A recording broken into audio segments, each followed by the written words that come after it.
Selamat malam, perkenalkan Pak, nama saya Ratih Yunita Sitompul. Saya biasa dipanggil dengan Ratih. Saya dari Ekonomi Pembangunan Reguler B. Baiklah, saya akan menceritakan apa saja perencanaan yang akan saya lakukan untuk diri saya sendiri dalam jangka waktu pendek, menengah, dan panjang. Yang pertama dalam jangka waktu pendek, itu adalah liburan ke Bali. Tujuannya adalah untuk liburan, kedua untuk merefreshingkan pikiran, ketiga untuk menginspirasi kreativitas pada diri sendiri, selanjutnya adalah sebagai batu loncatan kepada diri saya sendiri sebelum saya boleh berlibur ke luar negeri. Lalu, apa saja strategi yang akan saya lakukan sebelum saya liburan ke Bali? Yang pertama pastinya adalah menentukan anggaran atau dana yang akan saya keluarkan ketika saya liburan ke Bali.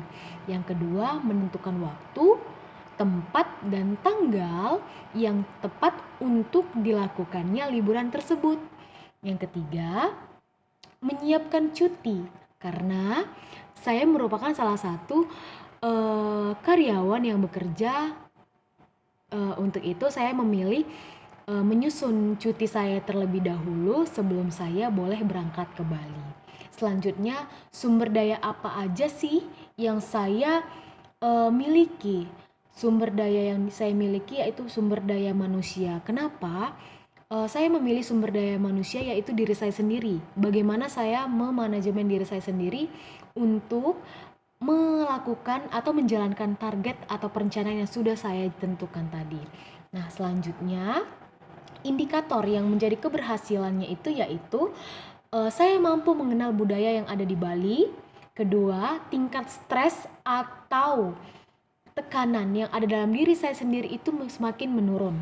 Ketiga, menambah wawasan dan semangat buat diri saya sendiri. Nah, yang kedua, perencanaan yang akan saya lakukan dalam jangka waktu menengah yaitu adalah berkuliah S2 di salah satu universitas tentunya negeri. Itu menjadi target saya dalam jangka waktu 2-5 tahun atau dalam jangka waktu menengah ini. Nah, tujuannya adalah kenapa saya memilih untuk berkuliah S2 yaitu satu, mendapatkan kesempatan karir yang lebih baik. Yang kedua, mendalami ilmu yang saya minati.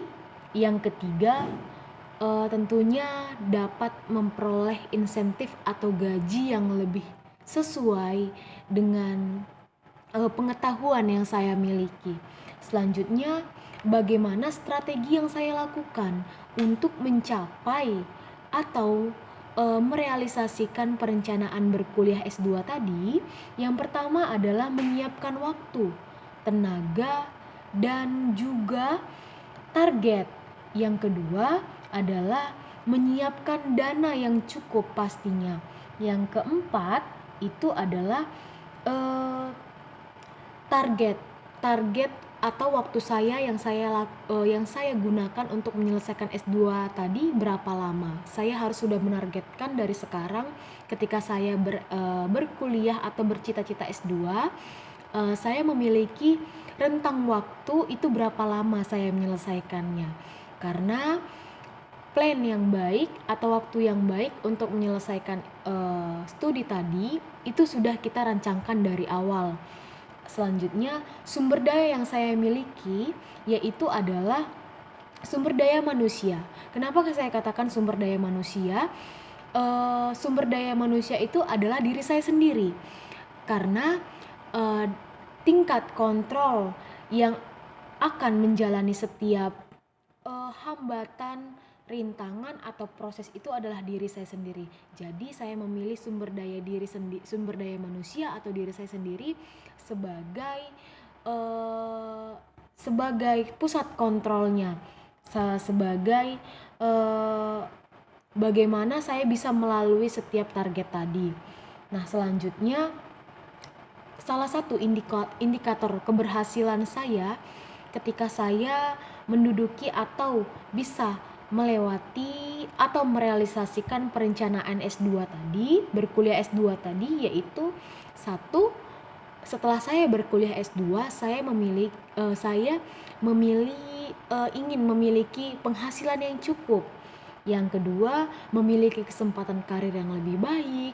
Yang ketiga, mampu melewati dan menetapkan ilmu yang sudah saya terapkan baik di kuliah S1, baik di perkuliahan S2 tentunya. Dan yang terakhir itu adalah memiliki wawasan yang lebih luas dari sebelum-sebelumnya. Nah, selanjutnya apa sih perencanaan yang akan saya lakukan dalam jangka waktu yang panjang? Itu adalah satu, berbisnis atau berinvestasi atau menjalankan dunia persahaman. Mengapa? Tujuannya saya memilih berinvestasi dalam jangka waktu panjang. Yang pertama adalah memiliki tabungan setelah masa pensiun. Yang kedua, memperoleh keuntungan di masa yang akan datang. Yang ketiga, memberikan penghasilan yang tetap tanpa harus terikat dengan perusahaan lain. Selanjutnya, strategi apa sih yang akan saya lakukan untuk menjalankan investasi ini atau menjalankan bisnis ini? Yang pertama adalah belajar ilmu mengenai dunia saham, perinvestasian, dunia bisnis itu harus lebih dikembangkan. Yang kedua, menyiapkan dana atau modal yang cukup yang tidak mengganggu dengan dana pengeluaran setiap bulannya.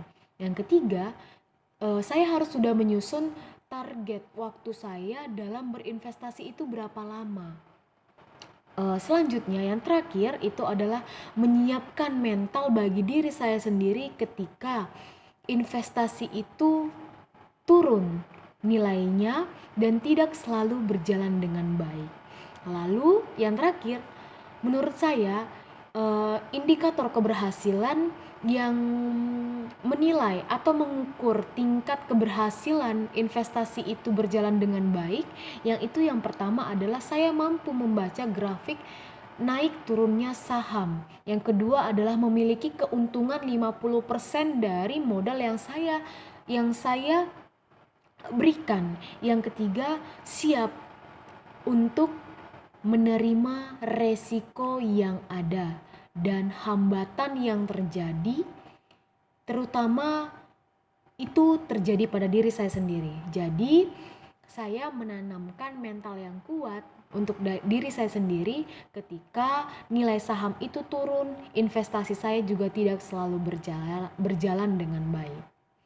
Baiklah Pak, demikian hasil dari perencanaan yang saya telah sampaikan, baik perencanaan buat diri saya sendiri dalam jangka waktu pendek, jangka waktu menengah, dan dalam jangka waktu panjang. Terima kasih buat materi yang Bapak berikan. Saya Ratih Yunita dari Ekonomi Pembangunan Reguler B. Terima kasih Pak, selamat malam.